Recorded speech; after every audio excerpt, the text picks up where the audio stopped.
Хурматле Милләттәшләр, здравствуйте, уважаемые друзья, сторонники независимого Башкортостана. Просмотрел видео уважаемого Аксакала Сагита Исмагилова, где он задает вопросы мне. В основном это видео было посвящено мне все. Так вот, хотелось бы ответить на вопросы, раз они мне заданы. Надеюсь, что все-таки это, наверное, последний раз, когда мы задаем друг другу вопросы и начинаем там ковыряться, да, что-то выискивать. Так вот, он там, Сагит Исмагилов, говорит о том, что организация Башкорт во время Хамитова, организация Башкорт и организация Кукбуре во время Хамитова сотрудничала с Хабировым.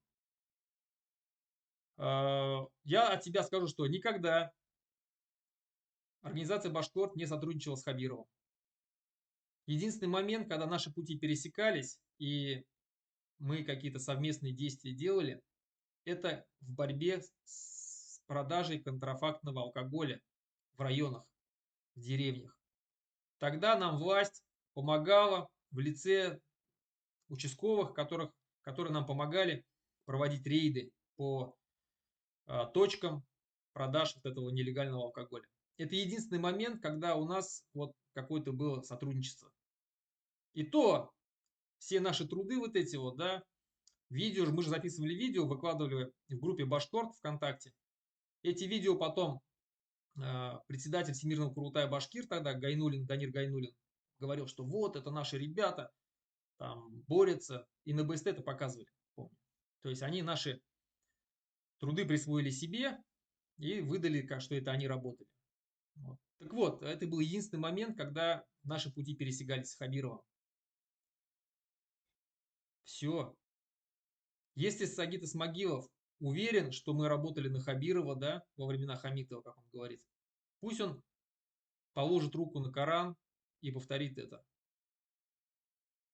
Я уверен, что он этого не сделает, потому что этого не было. Мы никогда не работали на Хабирова. Это первое. Второе по поводу Куштау. Вот эти вот неумные вопросы, я считаю, кто что делал на Куштау 15-16 числа, кто в каких рядах стоял, кто вел переговоры, кто не вел переговоры. Я считаю, что это вообще очень глупо сегодня, по происшествии 4 лет, выискивать, кто где был, кто чем занимался. Я же не спрашиваю там, да, Сагит Ага Исмагилов, где ты был там 15-16 числа. Мне это не надо. Я знаю, что Сагит Исмагилов и так сделал очень много и для Таратау, и для Куштау. Как и я, как и многие другие, сделали очень много. Я защищал еще и Таратау, и Куштау защищал, и не только 15-16. Точнее, 15 у меня вообще не было. Не только 16 числа, но и другие дни. Можно и не обязательно же вот именно 16 числа там быть или 15 числа там быть и все, и считаться защитником Куштау. А кто до этого организовывал пикеты, митинги, собрания, иены? Кто писал об этом? Кто делал заявления? Кто встречался с людьми, с общественниками, с учеными? Кто все это делал? 15 числа почему меня не арестовали 15 числа? Ну, это вообще какой-то вопрос, из области фантастики. Во-первых, меня 15 числа не было, поэтому меня и не арестовали. Я был в этот день в 200 километрах от Куштау. И когда я увидел и услышал о том, что там происходило, на следующий день я уже сразу же с утра поехал. 15 числа меня не было. Но у меня не возникает вот подобного вопроса к другим людям, почему их не арестовали. Допустим, я никогда бы не задал вопрос Уралову и Булатову, который был 15 числа среди защитников Куштау, когда они обороняли Куштау, почему его не арестовали. Ну, наверное, значит, не попался, поэтому и не арестовали. А вот кто-то, кто попался, тех арестовали, как Фаиля Алсынова, как других ребят. Все. Задавать вопрос 16 числа, почему я не повел толпу, а повел почему Венер Галеев, тоже я считаю, очень неумный вопрос. Наверное, потому что Венер Галеев это наш батыр, Это герой башкирского народа Республики Башкортостан всего. Это человек, который пользуется непререкаемым авторитетом. Он пришел с командой спортсменов. В 12 часов дня, когда мы собрались возле мечети, ни у кого не возникало вопросов, кто поведет толпу. Мало того, даже Венера Галеева попросили об этом. Венера Агай, ведите нас, мы пойдем за тобой. И все. Я вообще не считаю, что я должен был выбегать впереди там Венеры Галеевой и говорить там, что вот я лидер ваш там, я поведу. Я не лидер. Я никогда себе не считал себя лидером. Венер Галеев лидер, и он повел. Почему я не вел переговоры с Хабировым, а вел их Урал Байбулатов? Ну, наверное, потому что у Урала Байбулатова очень хорошо получалось вести эти переговоры. Молодец. И для меня не было важно, кто ведет переговоры. Главное, чтобы они прошли. Главное, чтобы гора была спасена. Выбегать там, вырывать мегафон из рук и кричать, что это вот я буду вести переговоры. Но это вообще глупо. Урал Байбулат очень хорошо получалось вести переговоры. Все. Никто, если бы он бы запинался там, что-то там мямлил бы, возможно, у него выхватили мегафон и другие люди и вели бы переговоры. Но у него все хорошо получалось. К тому же, тогда уже организация Башкорт была признана экстремистской. И мы помним, как Ради Хабиров отзывался о нас, что мы экстремисты, нацисты, что он будет к нам беспощаден.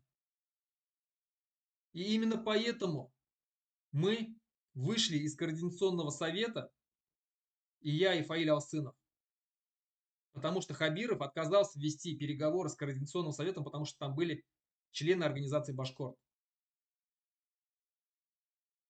Я и Фаиль Алсынов. И мы с Фаилем вышли из Координационного совета, хотя Фаиль Алсынов был председателем избран. Мы вышли, чтобы Координационный совет мог спокойно вести переговоры. Все. И поэтому я не старался вести переговоры. Я и без выхода вот так вот с мегафоном перед Хабировым, мы и без этого нормально там старались вести переговоры по выводу техники с Куштау. Все было нормально там. Каждый занимался своим делом. И не было никаких таких вот э, желаний высказаться там впереди всех перед Хабировым, там вот я веду переговоры от имени всей общественности Республики Башкортостан. Нет, это не, это было ни к чему. Была общая задача спасти Куштау. И мы его спасли. Аллаха шукр. И последнее по поводу Анвера Юмагулова. Да, я считаю Анвера Юмагулова сумасшедшим человеком. Человек, который выжил из ума. Еще несколько лет назад он был более-менее ну, более-менее нормальный. Хотя, когда он стал общественным защитником Гильмудинова, когда тот выдвигался в Госдуму от Республики Башкортостан. Это бывший гаишник, бывший начальник ГИБДД по Республике Башкортостан. А Гильмудинов тогда выдвигался от Единой России. И Анвер Имагулов стал его общественным защитником, представителем его от общественности. И ходил, агитировал за него. И на Таратау, помню, я собирал там людей в поддержку его. Уже тогда у меня были вопросы к нему. А уже сейчас вот он, вот в своем интервью на аспектах, он вообще чушь не нес по поводу того, что Путин это наш Урал-Батыр, что он великий, как Урал-Батыр, что его надо Путина слушать во всем, что он не может ошибаться. Но это только человек может нести бред только вот такой вот. Какую-то конспирологическую хрень понес там по поводу Ватикана, там еще чего-то. Поэтому я считаю его сумасшедшим. Нормальный человек такой ну, ересь не понес бы. Как Урал-Батыр, человек, который по легенде, по эпосу отдал жизнь за то, чтобы мир жил, чтобы живая природа жила. И сравнить его с Путиным, который убивает все. 1000 башкир положил на этой войне. Посадил огромное количество наших башкир. Сравнивать его с Урал-Батыром, но это глупость полная, несусветная глупость. Надеюсь, что я ответил на все вопросы. Я считаю, что... и последнее по поводу того, что общественники на сегодняшний момент либо под властью, либо сидят. Да, я так считаю. Я считаю, что сегодня, в это вот кровожадное время, когда нельзя сказать слово «мир», и тебя за это посадят, ситуация у общественников, общественных деятелей очень сложная. И сегодня есть только три функции. Остались только три функции для нормальных общественников. Вообще, то есть для общественных деятелей, которые себя считают, первая функция – это либо ты говоришь правду матку, критикуешь власть, называешь вещи своими именами, но тогда готовься, что тебя посадят. И примеров тому мы видим множество. Посадили огромное количество людей. Второй вариант. Ты начинаешь сотрудничать с властью. Ты говоришь то, что и выгодно властям. Ты хвалишь власть, чтобы удержаться как-то, да, чтобы тебя не трогали. Ты начинаешь работать на эту власть. Как вот Анвер Юмагулов. Пожалуйста, яркий пример. Тоже общественник, но его не сажают. Почему? Потому что он хвалит эту власть. Работает на эту власть. И, но если он на Хабирова не работает, а работает на Путина, он все равно работает на власть. Какая разница, да? И третий вариант. Это когда общественник, который не может хвалить эту власть, потому что ему противно, и не критикует ее, потому что он понимает, что его посадят. Такие общественники обычно просто молчат. И сегодня я знаю огромное количество общественных деятелей, которые стараются никак не высовываться. Они стараются переждать это время. Они просто молчат. А вы, общественные деятели, которые сейчас пытаетесь что-то делать, если вы хотите что-то делать, делайте, пожалуйста. Но не работая своей деятельностью на власть. Я не говорю, что вы прям впрямую работаете на власть. Я вас в этом не обвинил. Я сказал, что вы помогаете тем самым властям в республике. Путинским властям помогаете. Косвенно ли, прямо ли, я не знаю, но вы работаете на нее. Вы помогаете им. Когда вы начинаете искать врагов среди башкирского общества. Когда вы начинаете устраивать эти срачи и разборки, кто призывал людей, кто не призывал, кто выводил, кто не выводил, кто что делал, кто что говорил. Начинаете лезть в события, которые произошли 8 лет назад, 5 лет назад, 15 лет назад. Этими действиями вы только помогаете властям разобщать башкирское общество. Вместо того, чтобы помогать баймакским задержанным, их семьям, проводить реальную общественную какую-то деятельность по защите языка, возможными способами, какие есть, по защите природы, еще что-то делать. Вы начинаете устраивать раскол среди башкир. И да, вы устроили раскол, самый настоящий. Еще вывели это в интернет. Поэтому, если вы хотите заниматься общественной деятельностью, занимайтесь. Только не надо раскалывать башкирское общество. Не надо обвинять друг друга. Хочется кого-то обвинять. Обвиняйте власть. Сейчас Хабирова можно критиковать. Критикуют же много кто критикует. Критикуйте только так, чтобы вас за это не посадили. Но критикуйте. Но вы же этого не делаете. Вы начинаете искать там среди общественных деятелей, кто виноват. Ко мне что-то прицепились. Меня вообще... Зачем вы вообще начали меня трогать? Вы же первые там начали что-то там про меня говорить. Я вообще вас не трогал.